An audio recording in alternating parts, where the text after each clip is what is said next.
Welcome to Klaus Friedeberger, Journey Around the World, in our series, Flight or Fight, Stories of Artists Under Repression. I'm Rachel Stern, Executive Director of the Fritz Ascher Society for Persecuted, Ostracized, and Banned Art, based in New York.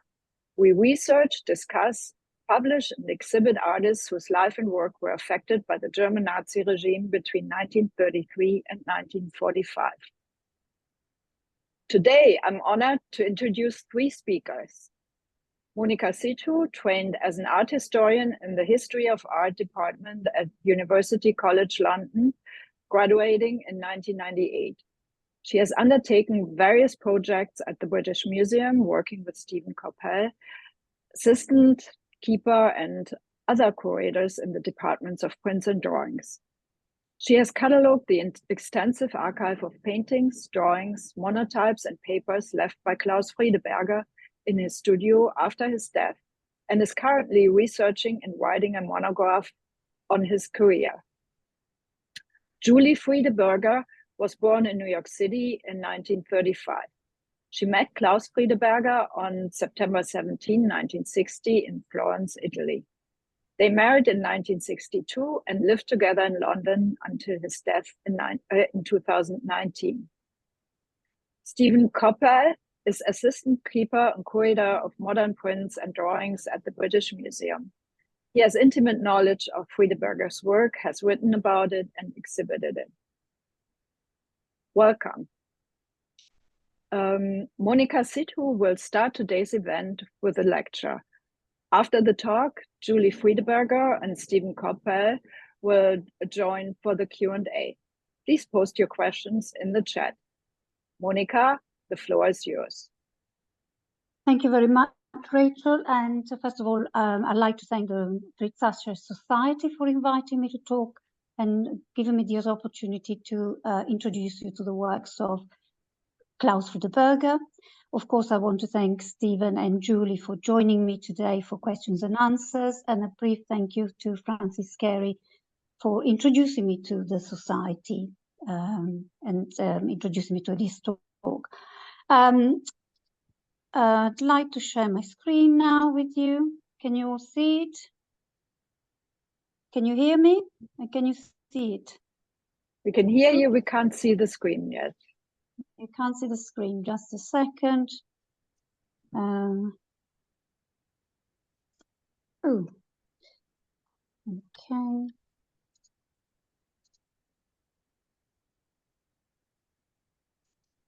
Is it happening? No. Can you see it?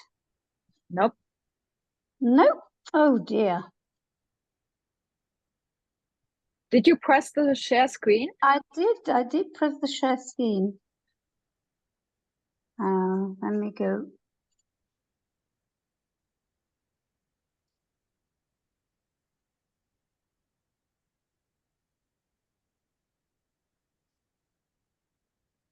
Yes. Here we Can are. you see it? Yes. Yes. Okay, just a second.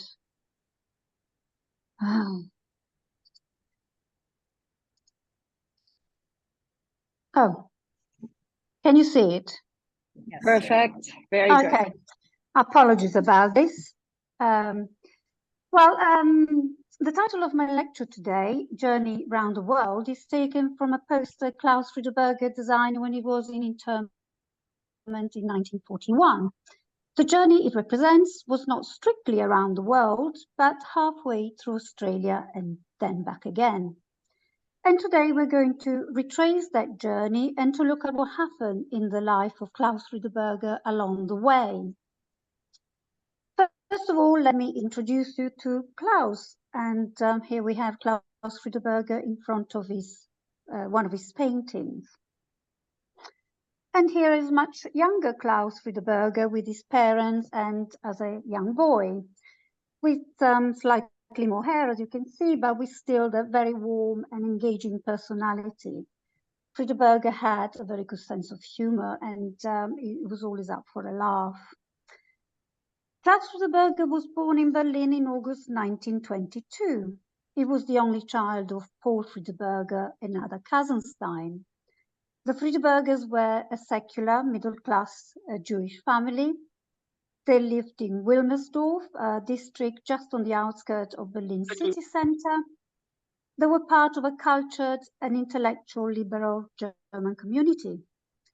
Paul Friedeberger graduated in law and economics. He never practiced law. He joined the family publishing business, Adolf Eckstein Verlag.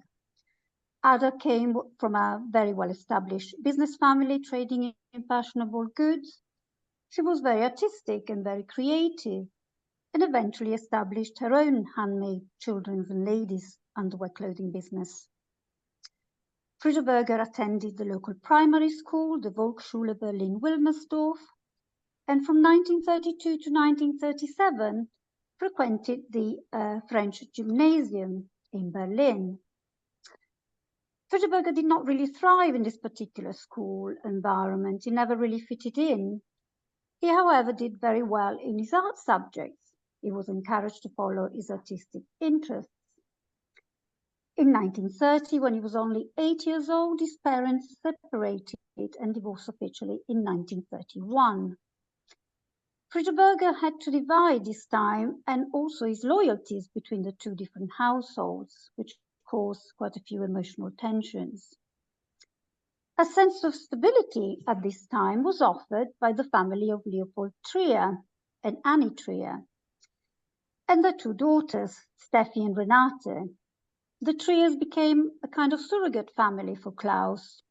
He spent time at their home, he went on holiday with them, and the Triers also played a very important and major role later in Klaus's life. Paul Friedeberger remarried in 1933, and by 1936, as the unstable political situation greatly also affected his business and security, he emigrated with his new wife to Brazil. The Triers also escaped and moved to London in 1936. Ada Friedeberger and Klaus remained in Berlin, but by the end of 1937, with the increasing anti-Semitic climate threatening their safety, Klaus was sent to the Quaker School at Erde, situated in Ommen in Holland. Here, the young Friedeberger found a very different school environment from the German gymnasium. In 1993, this is how he described his time at the school. For me, my relatively brief experience of Erde remains the most important and happiest I'm aware of in my 71 years. At the school, Friedeberger developed into a very confident young man. He established very strong and long-lasting friendships and found encouraging and supporting teachers. Max Warburg, son of Abi Warburg, the famous art historian, was a faculty member. He encouraged Klaus to draw from life, and he stimulated his interest in his history of art with evening slide lectures. An important aspect of the education at Erde were theatrical performances, which acquired quite a legendary status.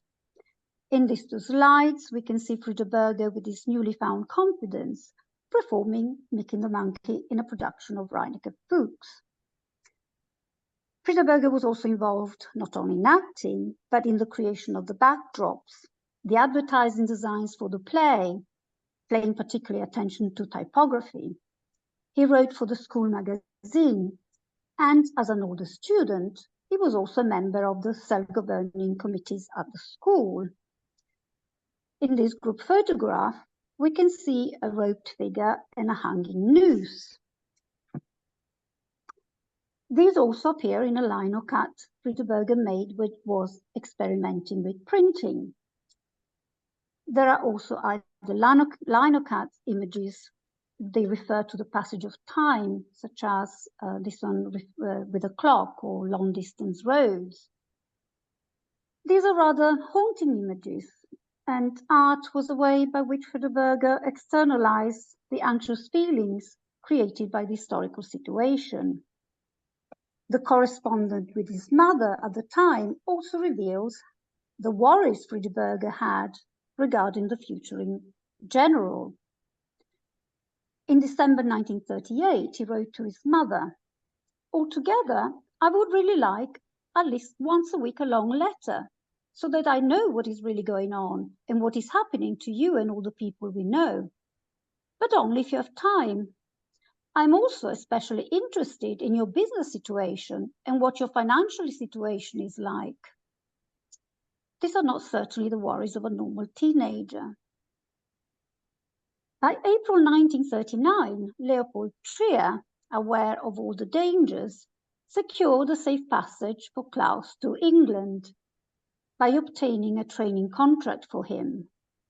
The gouache you can see here on the left might well have been one of the designs Friedeberger had to provide as an example to the kind of work he was able to do. After his arrival in England in May 1939, Friedeberger moved to the design department at Cinescope in Southampton on the coast, a firm that specialized in illuminated design and where he was to take up a place with his training contract. Friedeberger found lodgings with the British family, and you can see in this watercolor, very typical English interior. This was his room. Perhaps the exception was the refugee suitcase on top of the wardrobe, marking his itinerant status, his journey already started. By October 1939, the British Home Office has set up 120 special tribunals to screen foreign nationals. All enemy aliens had to be placed in one of three categories according to the danger they pose for the country. In category A, placed individuals posing high risk, therefore they were to be detained. In category B were placed individuals with dubious political sympathies that could possibly pose a security risk. Some restrictions were placed on them with regards to movement, curfew, possession of radios, and so on. In category C were placed all individuals that did not pose a risk, and most of this group comprised subject of oppression and refugees. They could remain at liberties with no particular restrictions. The letter on the on the right of the screen, was a letter Friedeberger received that summoned him on the 9th of October to the juvenile court in the civic center of Southampton. Here, he was also classified. He was placed in category C. He was obviously an enemy alien, but he was a refugee from Nazi oppression. As a foreign national, he could no longer be employed as Cinescope when Southampton became a protected zone. Klaus had to relocate to Slough. Here he lived and worked with a relative, Mr. Eric Loning, who offered him employment in his firm, Bell Colour. The firm specialized in photogravure and color photography, and this is when Friedeberger sort of started his love affair with photography. He became a very accomplished photographer later in life. He submitted his photography to competition and also won prizes. Friedeberger's mother, Ada, had also escaped Berlin in 1939. She had found, through the help of Mr. Trier, employment as domestic help in England.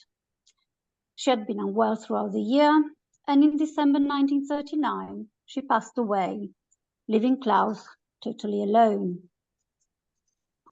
As Slough also became a protected area, Klaus moved back with the Triers to London. And in July 1940, as the fear of invasion increased, so did the fear of foreigners. A relentless campaign by the press about the fifth column pressurized the government into action. A series of arrests ensued. All male foreign nationals between the ages of 16 and 66 were rounded up in an action that became known, colored the lot, the words that Winston Churchill used when he sanctioned the arrests. Klaus Friedeberger was arrested and taken to temporary holding facility at Kempton Park Racecourse. He subsequently was transferred to Huyton near Liverpool, in what was effectively a council estate still under construction. It was surrounded by barbed wire and utilized as a temporary internment camp. Struggling to find a suitable location where to house all this large number of aliens, the government sought the help of its Commonwealth nations and territories. Canada offered to receive around 7,000 men, Australia about 6,000. And by July, already several ships had left for Canada, transporting almost 9,000 men. One of the ships, the Arandora Star, carrying about 1,200 passengers, well, prisoners rather, was torpedoed, and 444 men only survived. On July the 10th, at Liverpool docks, another journey started for Friedeberger. The 17 years old was forced to board the higher military transport ship Dunera, incredibly overcrowded with about 2,500 over men plus crew. This number made up almost double the supposed capacity of the ship. The Dunera offered very little comfort. The treatment of the prisoners was appalling. Rough searches, random acts of violence, pilfering of valuable was of daily occurrence. The living conditions aboard the ship were equally scandalous. Men were sleeping wherever a small place was available, mainly on tables and floors. The portholes were nailed shut, no air or natural light was available, and sanitary conditions consisted mainly of buckets sloshing around floors at night and just a dozen open latrines available during the day. Food was scarce, inadequate, and provided very little nutrition. On board, this is the Dunera, and as you can see, it's a large ship, but it was really overcrowded. On board, Friedeberger recording the suffering of these cramped conditions, the emptiness and also the boredom of his fellow passengers, and the desolation. Materials were hardly available, so he utilized this, on the left is a tiny sheet of toilet paper, which would have been a luxury item on the Dunera, particularly precious. Toilet paper was only issued daily, occasionally, one couple of sheets, so he actually managed to save one to do some drawings. He had a little notebook that he hid in an air vent where he actually recorded the little pleasures of the Dunera, such as sleeping in hammocks. He was lucky enough to secure a hammock for his transport, and he described sleeping in a hammock at sea as a wonderful way of traveling. He also enjoyed the saltwater showers. Despite the rat-like living conditions aboard the ship, there was also plenty of intellectual stimulation, which was provided by impromptu talks and organized activities. Friedeberger must vivid memory on the Dunera were of talks and performances given by other passengers or prisoners. Aboard the Dunera was the artist Gustav Klusman. He was better known actually as Heinz Hengist. Hengist was an already well-established sculptor who had exhibited his work already in the States, in France, in Italy, and England. He had met Asa Pound, Brancusi, Mark Ernst, and Friedeberger was very much impressed by the talk Hengist gave about his work. He also illustrated this talk with photographs somehow he managed to save. Other activities on board consisted in performances, debates on politics, philosophy, religion, bridge playing, and even driving lessons. After 8 weeks at sea, the Dunera finally docked in Australia. But Friedeberger's journey was not yet over. A long 19-hour train journey through the Australian countryside took these unfortunate travellers to Hay, a small town in New South Wales, offering harsh weather conditions, extreme heat, intense dust storms, and heavy rains. With little time to prepare for the influx of so many internees, the Australian government has struggled to build sufficient accommodation. Hay comprised two camps, Camp 7 and Camp 8, each holding 1,000 men. For a few weeks until construction was completed, the two camps were shared. Eventually, Friedeberger was assigned to Hut 23 in Camp 7. In this watercolor, we can gain an idea of what camps were like. Wooden huts, watchtowers, and a triple barbed wire fence. Friedeberger eventually brought back a small section of the barbed wire that surrounded the camps later in Tatura. So how did Friedeberger spend time in captivity? Well, he had just turned 18 in August aboard the ship Dunera and was amongst one of the youngest of the internees. Erwin Fabian, a fellow Berliner, an academy-trained artist, became very quickly a good friend.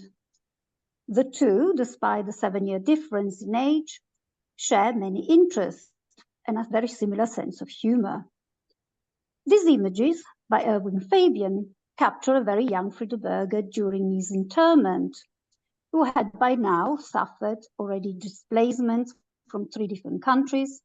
He had lost his mother. His father was on the other side of the world. He had left behind all his friends, and he had endured the hardships of the Dunera. Yet Friedeberger, because of his youth, threw himself totally in the environment of the camps. Very quickly, the internees organized camp life, setting up self-governing bodies for the smooth running of the community. And for the younger internees, education was catered by a variety of courses taught by the older professional and skilled men. Engineers, mathematicians, historians, chemists, doctors, designers, economists, but also gardeners, carpenters, electricians, mechanics, and cooks.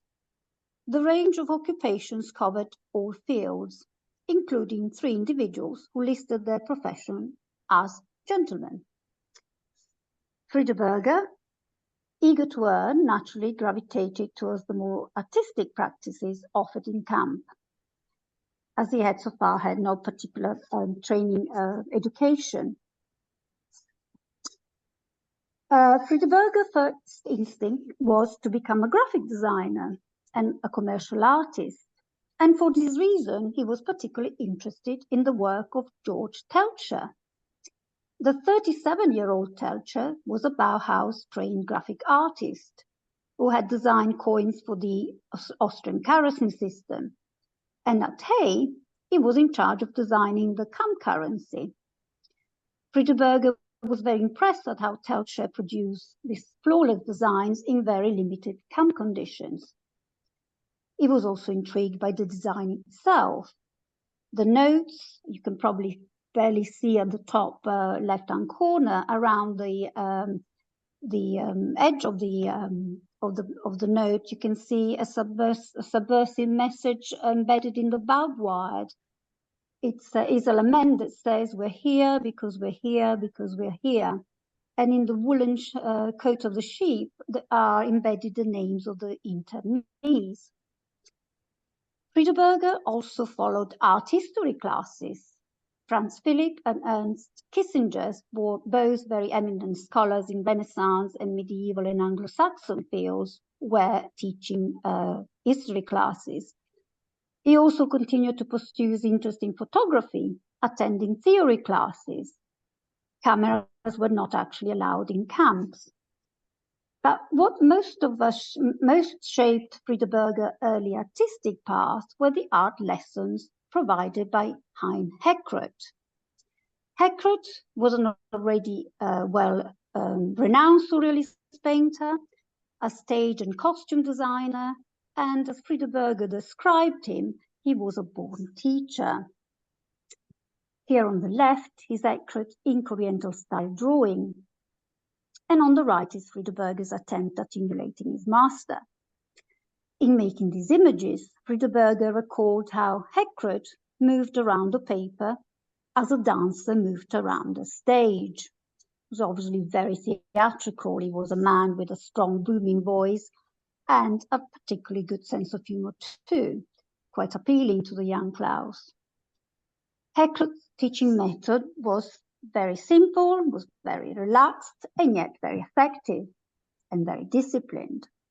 The students were first encouraged to practice using just monochrome gray wash.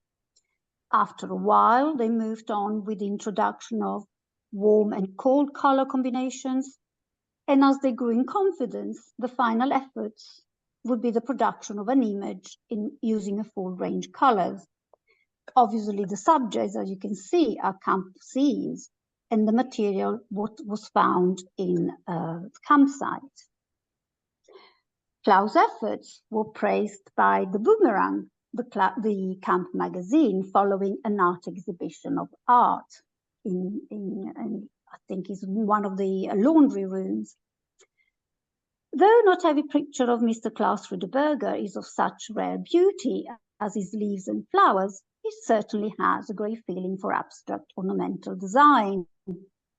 And these closely observed plants, we can see how he managed to conjure up a forest. Art practice also included portraiture, with fellow internees sitting patiently as models, and simple supplies arranged on crates transform into still life. The native wildlife provided subject to nature studies. Friedeberger alternated his student works with graphic contributions for posters and leaflets for theatrical and musical productions. The poster that opened his lecture was made for the musical review Journey Around the World. And Stephen Coppel, exhibiting this work in the Out of Australian exhibition in 2011, wrote the following description. Friedeberger's poster ironically refers to the Dunera experience, as the three men aboard a flying carpet of corrugated iron are carried by the winds of fate to the accompaniment of a honky-tonk piano. One internee studies a map tracing the journey around the world from Europe to Australia. A second peers through a telescope for a first hint of new land, whilst a third sits at the back looking at the world they left behind. Friedeberger journey continued when the internees were moved from Hay to the more mild condition of Camp Orange and Datura. Here, Friedeberger came into contact with the Bauhaus artist, musician, and educator Ludwig Hirschfeld Mack, from whom he learned color theory lesson, something Friedeberger continued to explore throughout his career. As we can see here, some of these paint samples were found in his studio. With the admission by Churchill of the deplorable and regrettable mistake of internment, several ways to freedom were offered to the prisoners. After difficulties in securing visas and a passage to Brazil to join his father, Friedeberger eventually joined the non-combat aid employment company of the Australian Army. Here he is in his uniform. This new journey took him to Toowoomba and Melbourne. He continued to practice art with newly available materials, such as oils. He came into contact with Australian artists and their art scene, and he started to produce monotypes, prints, learning this technique from Erwin Fabian. He also exhibited his work with the Contemporary Art Society. Stylistically, he adopted a more surrealist style, a style he had seen Fabian and Heckrot and Hengis use in their works. The watercolor and gouache black rock is a sensual and erotic depiction of a popular beach resort that Klaus visited with his then girlfriend Marion Rothschild when he was on leave from the army. Marion had been an Erda student, and the two became romantically involved once they reconnected in Melbourne. Demobbed after 4 years, Klaus moved to Sydney, continuing his journey. In 1947. Here he enrolled at East Sydney Technical College through the help of the Commonwealth Reconstruction Training Scheme, which offered training and education to ex-servicemen. Drawing from life was the fundamental principle of the college, and colour theory was lectures given by Jimmy Cook, one particularly good teacher Klaus remembered fondly. But for Friedeberger, the most enduring legacy of his Sydney Technical College was the influences of his fellow students. Here he met Tony Tuckson, Guy Warren, Olive Richmond, Elizabeth Rooney, Fritz Schomburg, who also had been a Dunera prisoner, and others. They were all his real teachers, in his words. Friedeberger collaborated with Tony Tuckson on murals for the ship Manura, placing third in the Sir John Sulman Prize in 1949 for their work. Friedeberger also undertook another very long journey, this time with his fellow college friend Guy Warren. Both hitchhiked around Australia, covering 6,000 miles. The two artists spent time waiting, quite a long time for lifts, but painted, drew, and really had a good time. We can see some images here from their respective sketchbooks. Klaus recording sleeping Guy and their time on the Pelican, one of the boats that transported them to different islands. From the sketches that were done on that journey, Friedeberger took inspiration for his paintings Mount Gillen, Alice Springs. He submitted his work to the Mossman Prize, and he won the first prize. James Gleeson, reviewing the entries for the prize, wrote, "The approach is intellectual, yet the mood is quietly lyrical. Its faults are the faults of a young painter's inexperience, and his excellencies justifying the award suggest that Mr. Friedeberger may become one of our most interesting painters in the next few years." The prize money allowed Friedeberger to travel to Europe, to study the old masters, and to broaden his horizons. He returned to Europe, this time out of his own free will, on the Sorrento, traveling with fellow student Fritz Schomburg. He arrived in London at the end of the 1950s. His intention was actually to return to Australia, but he settled and he finally got used to the weather. He supported himself with work as a graphic designer and teaching at the Central School of Art and Design and London College of Printing. Most importantly, he continued to paint. He exhibited successfully with other Australian artists at the Imperial Institute during the late 1950s. He designed the posters for the 1953 exhibitions. Whilst traveling around Italy in September 1960, Friedeberger met the New Yorker Julie Plowman. They married in 1962. And after years of a peripatetic life, the loss of his friends and family, the precarious living accommodation in camps, students and bedsitters, Friedeberger finally found some stabilities. We're lucky here today to have Julie, who will actually tell us a bit more. During the 1950s and 1960s, Friedeberger developed a series of paintings with children as subjects. And here we can see Klaus in his studio in Glebe Place, where he was surrounded here by all his canvases. In his early work, done when still in Australia, he used the more figurative style and slightly more surrealist. He rendered these paintings with a much more subdued color palette. But by the 1960s, there were become strong and powerful images. Children Playing, the largest of Friedeberger work, was selected for a major traveling exhibition, Australian Painting and Sculpture in Europe Today. The canvases become large, the figures are more stylized.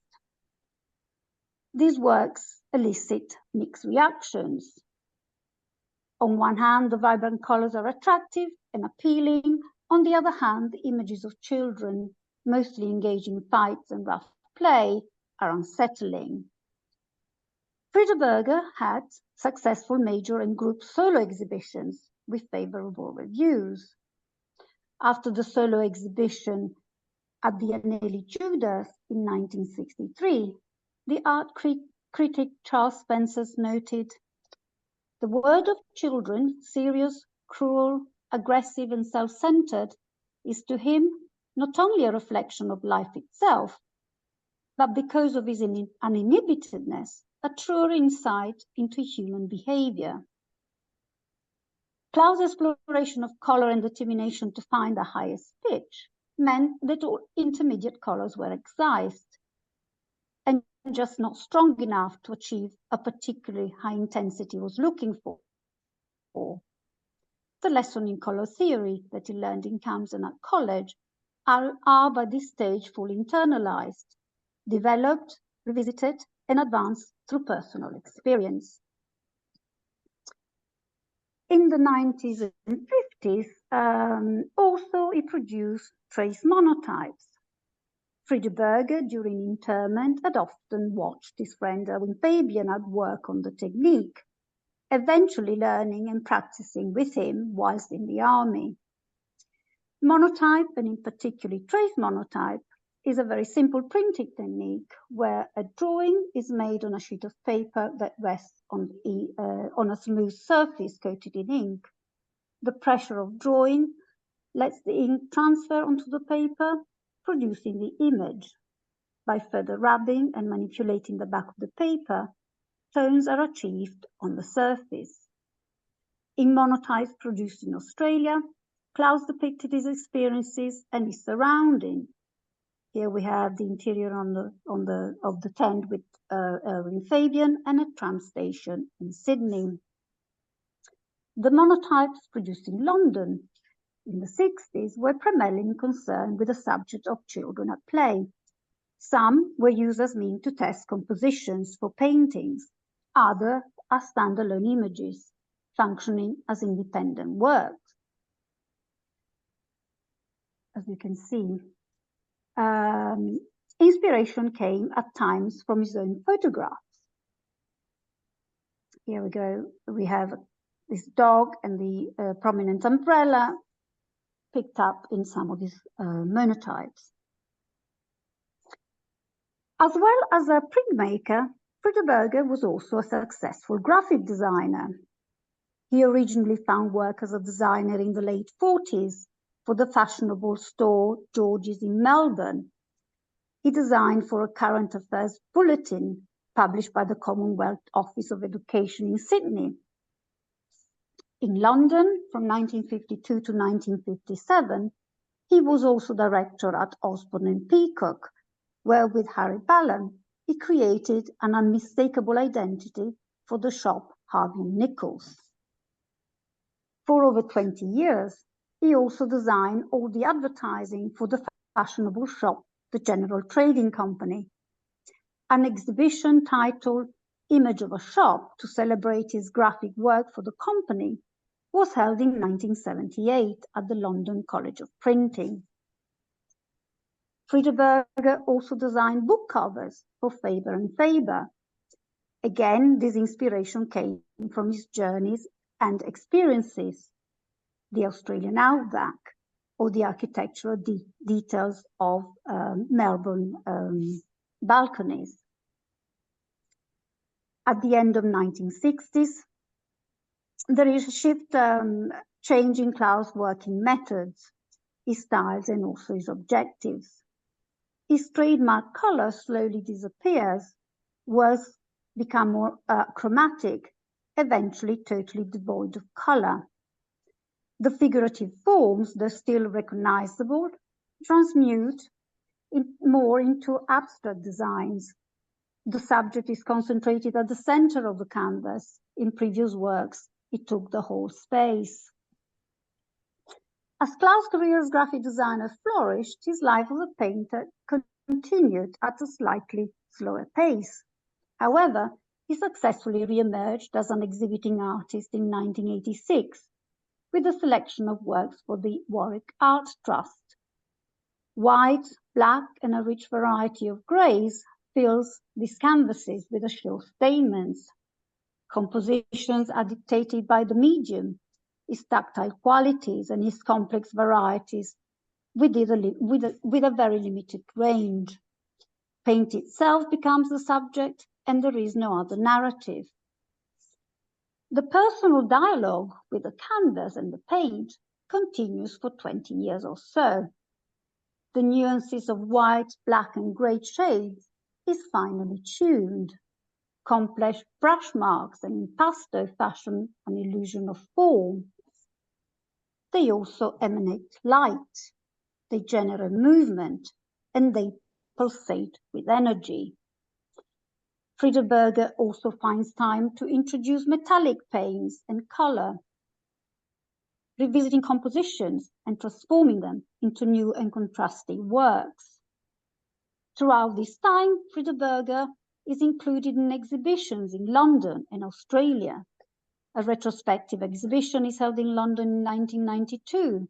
Australia includes surrealist works in major shows in 1993 and 2003. He has also solo show exhibition in England and Co. in 2007 and Aberystwyth School of Art in 2009. During a protracted phase between 2009 and 2015, Friedeberger works on a series of canvases which he calls black space painting. And these were included in the solo exhibition at the Delahanty Gallery in 2015. They total 26 works, predominantly square in format. They differ in size, but have a common denominator, a black background. These group of canvases belong with each other. They express a cumulative journey towards a mature and accomplished achievement. The black flat surface forces the viewer to take notice, to focus on the painting and the tonal changes, the color and the forms. It also tells us the story of Friedeberger in his admiration for all masters. The subtitle of this work is Artemisia, giving us a clue to the inspiration that lay behind it.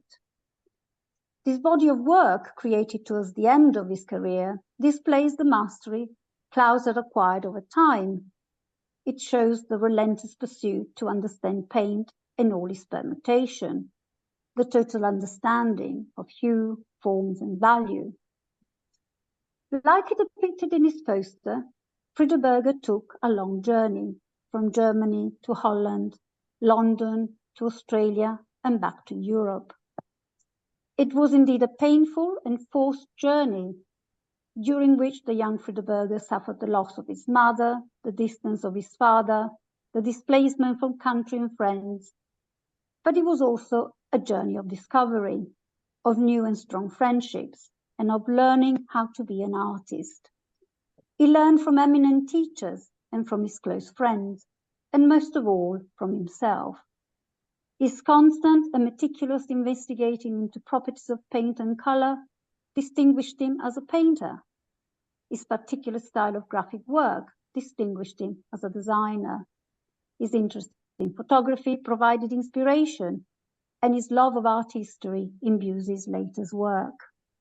Klaus Friedeberger's journey was indeed a remarkable journey. Thank you. Thank you so very much, Monica. I now welcome Julie Friedeberger and Stephen Coppel. So maybe we start with Julie, Klaus's wife of many, many years. Julie, how did you meet, the two of you? Well, we were both traveling. Klaus was on holiday from London, and he was in Florence, Italy. I was at the tail end of a 6-month bicycle trip around Europe, my own journey around the world. And we met in the Brancacci Chapel, which is a beautiful chapel in the church of the Santa Maria del Carmine, where the wonderful Masaccio frescoes are. And I had been there once before, so I knew that if you paid the attendant 1 lira, 50 lira, to turn on the light bulb, he would turn it on, and that would improve the view of the paintings. So that's what I did the moment I came in. Klaus was already there.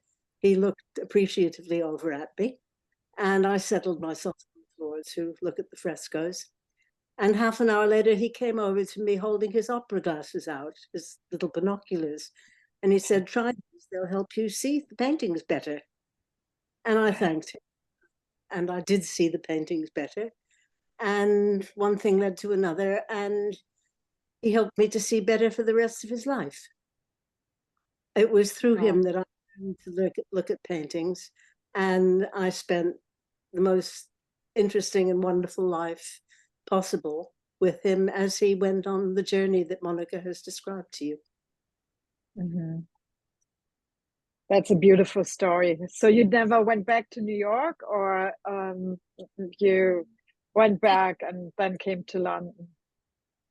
Well, I did go back to New York for a year, during which time we corresponded and decided that we wanted to be together. And I came back to England the following year. We lived together for a year, and then we got married. Wonderful. So at this point, I should remind everyone, please, we all welcome your questions.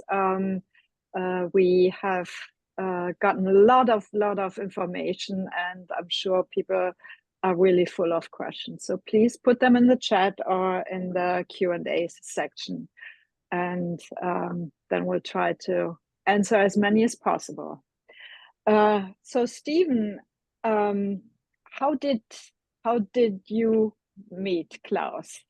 What is your story? Well, my story is well, I worked as a curator at the British Museum in the Department of Prints and Drawings, and a call came through to the study room, and the question was put through to me: is there anyone here who knows anything about Australian art? And being Australian, this call came to me, and it was Klaus Friedeberger who asked whether I would be interested in, not interestingly, he didn't mention his own work. He mentioned the work of a fellow artist, a student that Monica has mentioned, Elizabeth Rooney, who was a student with Klaus at the East Sydney Technical College in Sydney, and whether the British Museum would be interested in seeing some of these works, because he had, in all the years that he'd been in London, receiving every year some works by his friend Elizabeth Rooney. So I went out to the other side of the river, to Blackheath, and visited Klaus. I met him for the first time, and I duly looked at these works that were very interesting and selected a group for the museum. And then we got talking about his own work. I discovered that he had been interned in Australia, and we talked about that. And one thing led to another. He showed me some of his work from that period, as well as his more recent paintings. And on the back of what I saw, I acquired for the museum a large gouache called Camp, which was after he had been released from the internment camps. He was, as Monica mentioned, a labor corps, non-combatant labor corps called the 8th Employment Company. And he was based at a very remote place called Tocumwal. And he said at the time that the conditions really were not that much different from being in internment. They were very basic. And at any rate, and on the back of that, we developed a very close friendship. And we'd regularly go and visit Klaus and Julie. And a number of works subsequently came to the museum, first in 2007 with a group that poster, Journey Around the World, was acquired from the England & Co. exhibition in 2007, and a couple of other works as well. And then after Klaus died, Julie very kindly offered me the opportunity to view the whole of the material that Monica was then cataloguing. And with that, we acquired some over 30 works on paper, gouaches, drawing sketches, as well as the monotypes covering the period from before he was interned, so from the 30s, right through to the early 60s. Mm-hmm. That's amazing. So Linda is asking, did he ever see his father again? What was the story regarding the father-son relationship? I don't know who. Yeah. Father home when Klaus was 8 years old. He and later married his secretary, who was Aryan. They were in a very dangerous position because what they had done was illegal. So as quickly as they could, they emigrated to Brazil and spent the next 30 years in Brazil. Eventually, his father came back to Europe and made contact with Klaus. And they did meet several times. And I met his father and we spent some time with him. Every couple of years, we would go and visit. Until his father died in 1978, I think. I think Klaus always felt a bit of a distance from his father.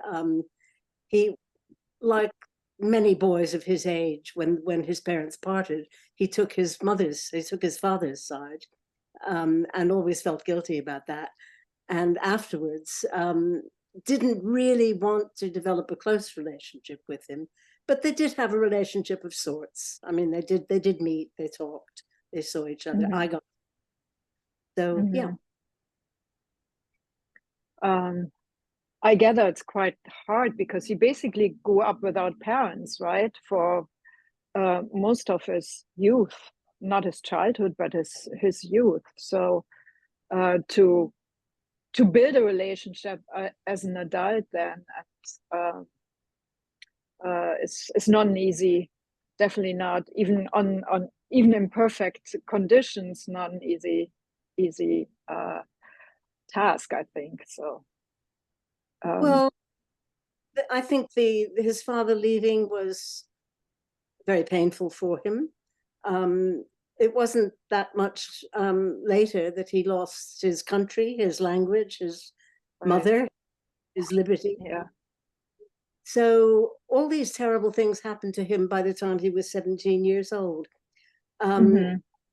That had a lot to do with his response to the experience of internment, which in fact was, most people think how awful you were interned, you were put on a boat and sent to Australia, you were put behind barbed wire. I think for him, all the really terrible, really traumatic things had already happened. And he just went with the experience as it happened. When he was in, it became a wonderful learning experience for him because, as Monica has explained, there were a good many serious experience already established artists in the camp. And everybody who had something to teach came forward and taught it. So classes were established. He was immediately exposed to exactly the kind of knowledge and experience that he wanted, because he already knew that he wanted to be an artist. He just drank it all in. It was his university. Yeah. And say, oh, what a terrible experience internment must have been for you. He said, no, it wasn't really. You know, it was, we were safe. We were much safer than we would have been if we remained in Europe. And although on barbed wire, we were free to develop our interests and our talents. That's a positive way of. It's I've learned since when I first met him, and he told me that he had been interned. I didn't even know what that meant. And when I asked him, he said, put behind barbed wire. And I thought, how terrible. But in fact, I came to know him better, and learned how he really felt about it. I realized that it had been, in so many ways, a good learning, formative experience for him. It was his start as an artist. Yeah. So Stephen, in your experience or in your knowledge, do you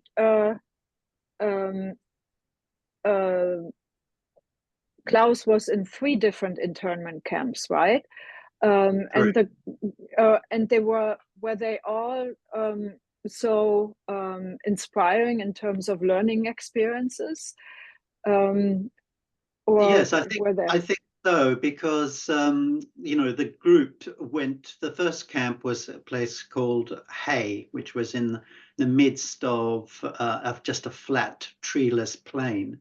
And there it was, as Julie says, a kind of university for him, in that there were so many talented people who had been interned, you know, whether it was the Kapellmeister at Nuremberg, in Nuremberg Cathedral, or a leading mathematician like Felix Behrend, or Helmut Gernsheim, who taught him the rudiments of photography. All of these people were there, and they gave him the sort of introduction to their particular fields that he would never have had the opportunity had he remained.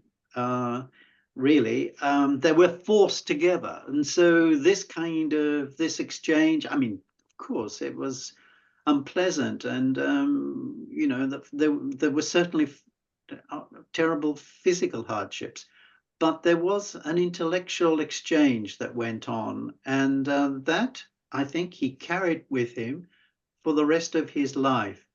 And certainly every time I went to see Klaus, the first thing that came back was he would be talking about his experiences in those camps. So clearly it was truly formative. And interestingly, Klaus was somebody who kept everything. And he was a sort of natural archivist. He kept it, as even the toilet paper that Monica put up on the screen, that was retained. So, you know, and all the letters that he received from later on, you know, people like Elizabeth Rooney I mentioned, or Guy Warren, or Tony Tuxton, all of that was kept.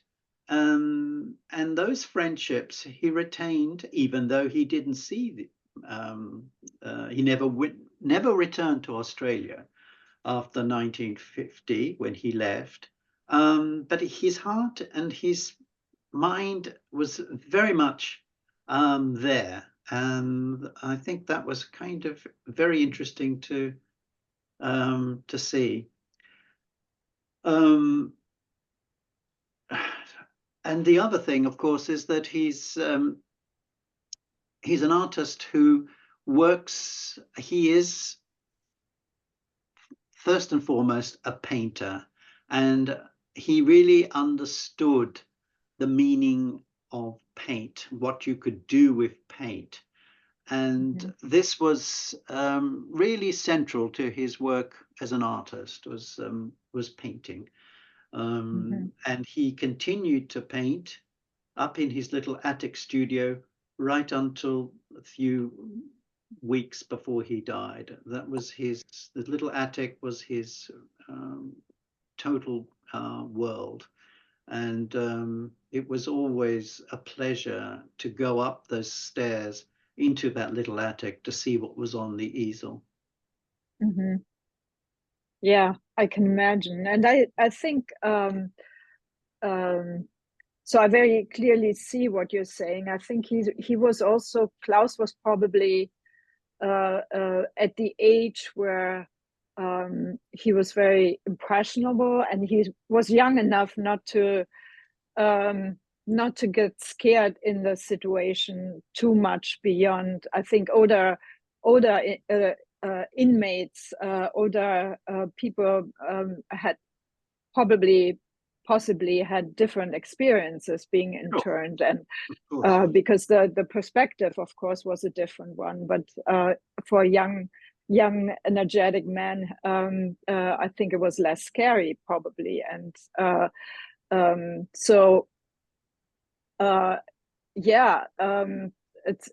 it's amazing how much this time really influenced him. So my question is also, most of the artists, or most of the people who were kept in the internment camps, did they stay in Australia, or was that something special that Klaus went back to London, or how were they absorbed by the Australian community?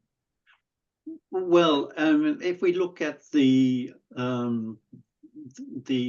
internees as a group, many of them went on to make significant contributions to intellectual life in Australia, artistic life, in business, as in architecture, and so on and so forth.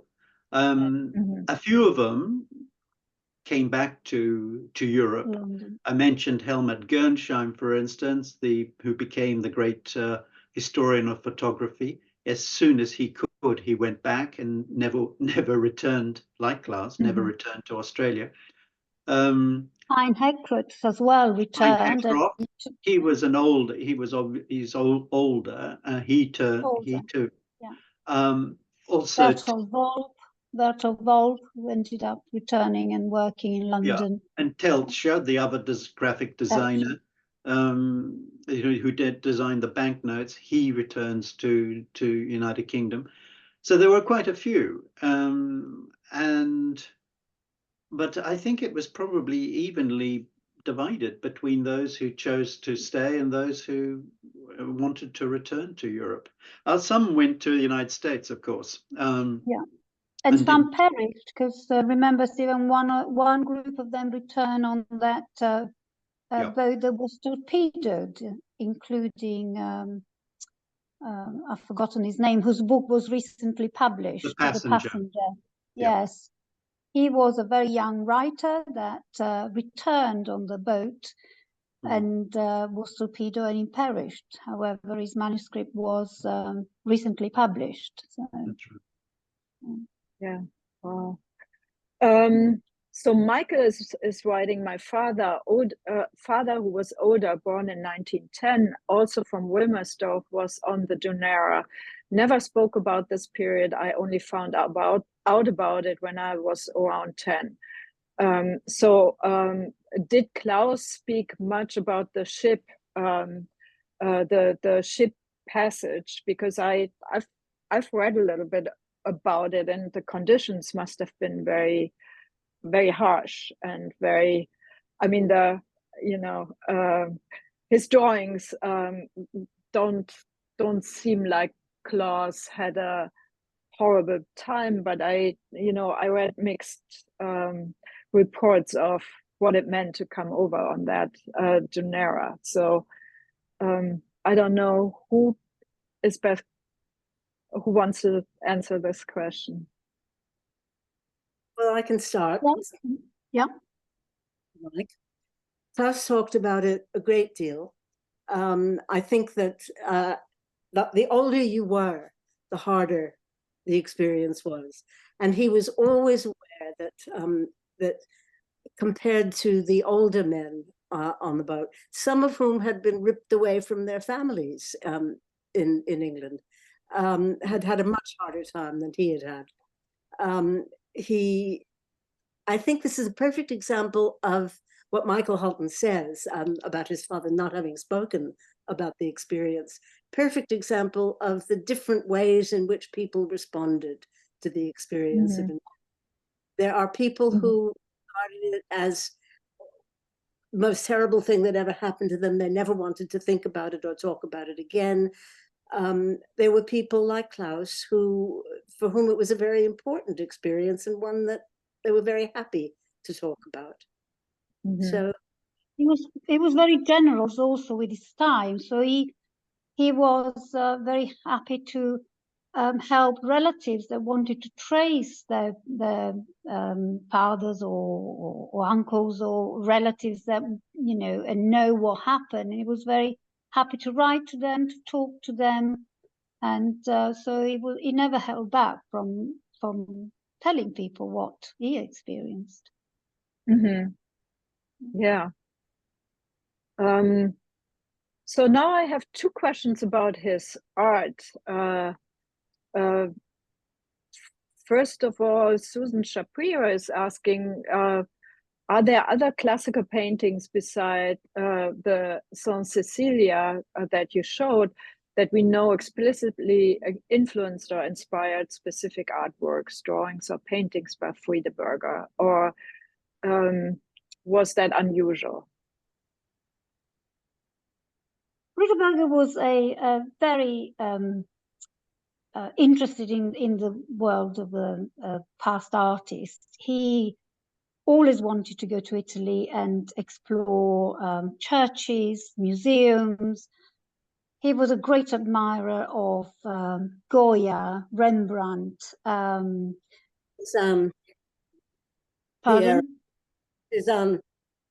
Yeah, so Pisanelli, you know, was really very much influenced by what these artists did. He, especially in his latest paintings, he had seen this work by Goya, and he was particularly taken by the use of dark and black color that he saw in his painting, and of other Spanish still life painters like Zurbarán and Cotan. So he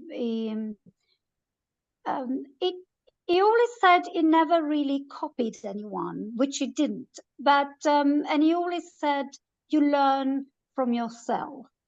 So he felt that his art was his own art. However, I think he very much learned from the past and took it to a different level with his own experience and with his own understanding of masters. Yeah. Mm-hmm. And just to add to that, he was obviously very interested in contemporary painters as well. So Nicholas de Stael, for instance, who uses thick impasto paint, it was clearly someone whose work he looked at closely. And I think he was always going to see exhibitions, whether they would be in museums or in dealer galleries. He was also someone who looked at the art magazines and discussed art with his fellow artists, like Erwin Fabian, for instance. When Erwin Fabian came to London on his regular visits here, they would discuss things that they had seen or what was deemed, what was current in art, and had views on that. So he was very much aware of what was going on in the art world, and he also had a very sharp and perceptive eye, and could analyze things very, very closely and very clearly.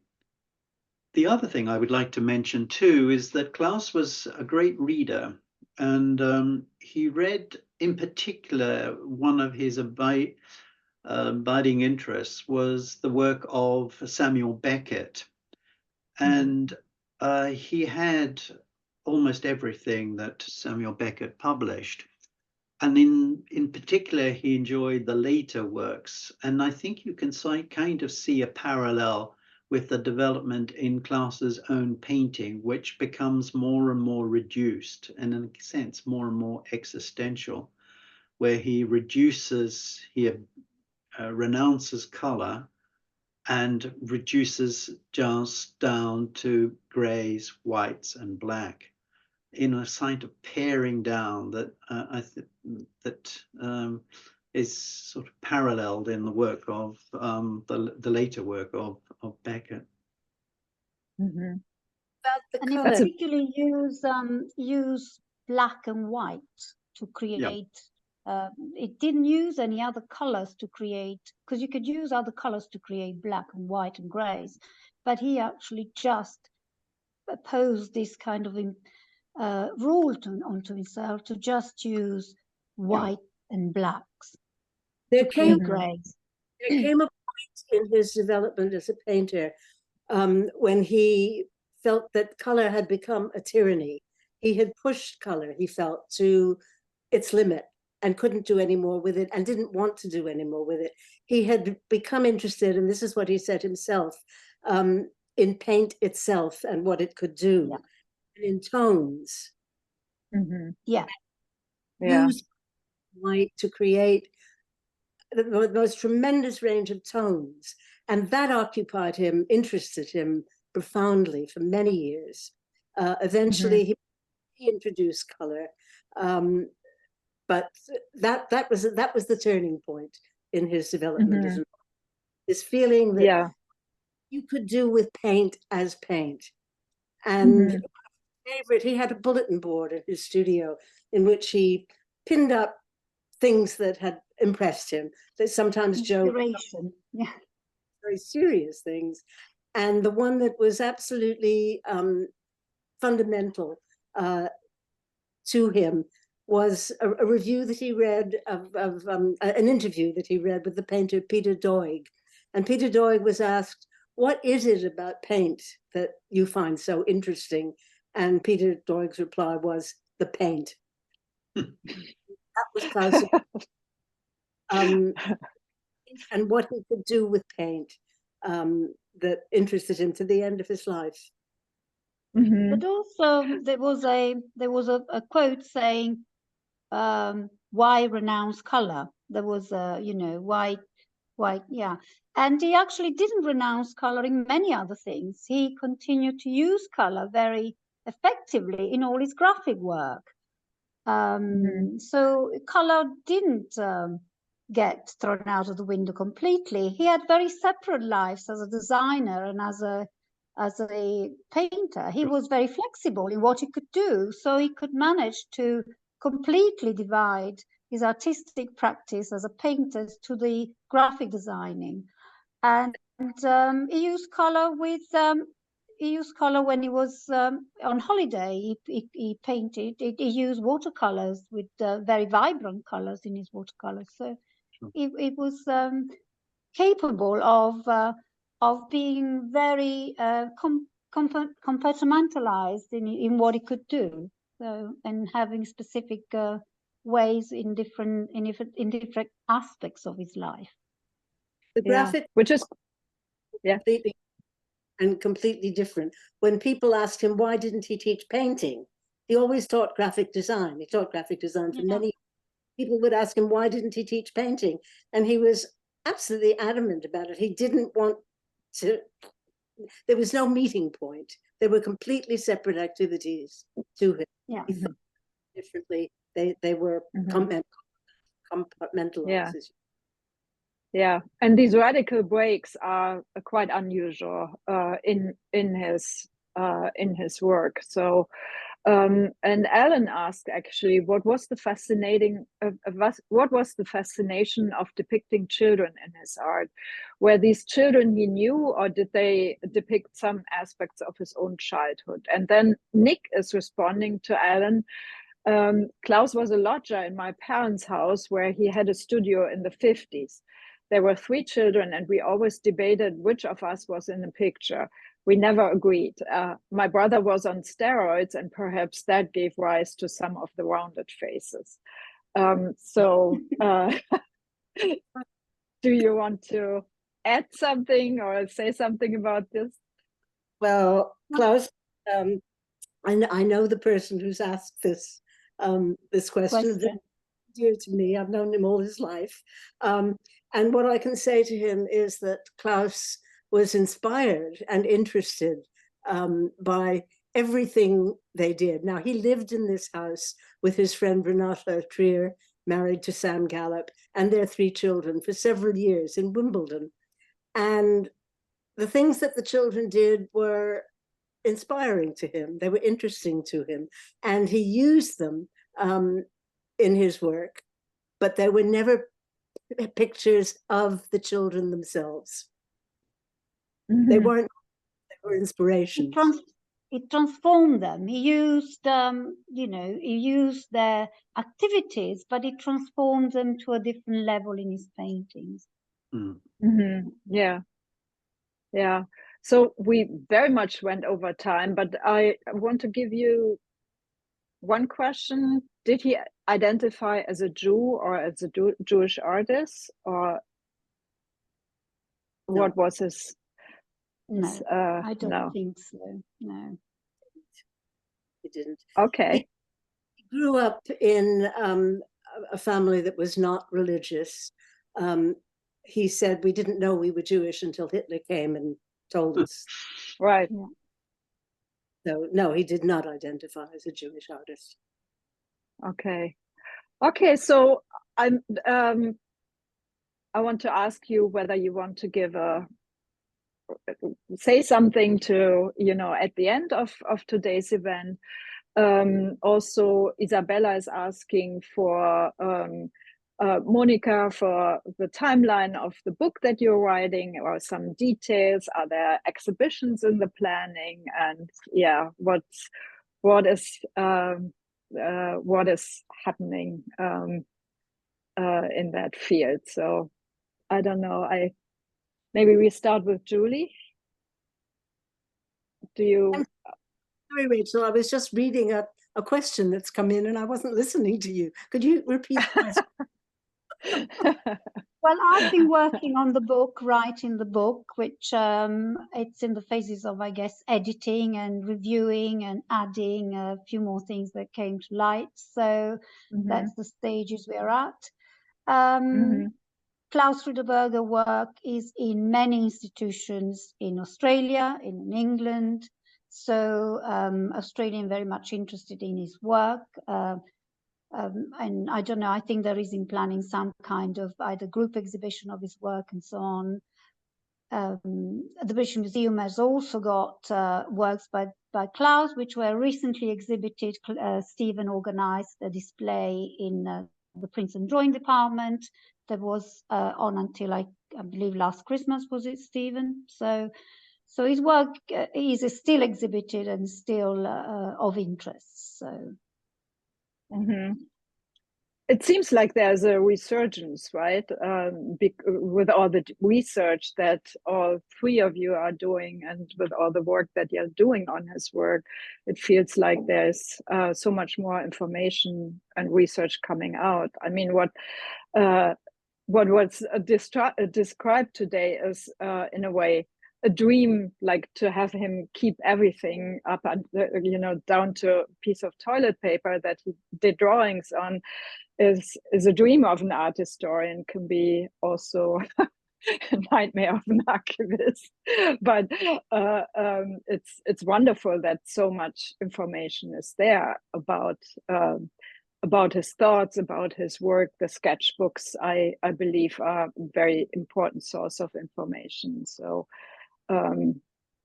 So I I'm think all very of that, it has come to light because Julie wanted to catalogue Klaus's estate quite rightly. Is an important contribution to, you know, by an artist, by a very interesting artist that worked in many fields. So, and what happened along the way, we discovered all these material that was hidden away in boxes and in drawers and so on. So it's and out of that discovery came this idea of putting together a bit more of a story about Klaus and his life and his work. Monica, there's a question here. Is that one of Friedeberger's paintings on the wall behind Monica? Yes, it is. That was my next question. Probably behind this thing. Yes. We were talking about that preparing the event. Yes. So is it your face? Well, or the painting? I just hope that this talk has put Klaus Friedeberger on the map for new and interested people to come to know his work and what he did and what he contributed to the art world. Yeah, yeah. Thank you so much, Monica, Julie, and Stephen, for drawing attention to Klaus Friedeberger, his life and his work, and also about sharing your research and memories with you, but also while you were doing that, drawing attention to the Dunera and to the Australian internment of British refugees who were considered enemies, aliens. And I want to, which I think is not too well known, part of World War II history and maybe even British history. I don't know so much about that, but I want to thank also Francis Carey, who introduced Monica and me and made this event possible. Thank you to everyone, and take good care and stay well. Thank you. Bye. Thank you very much. Thank you. Bye-bye. Thank you. Bye. Bye.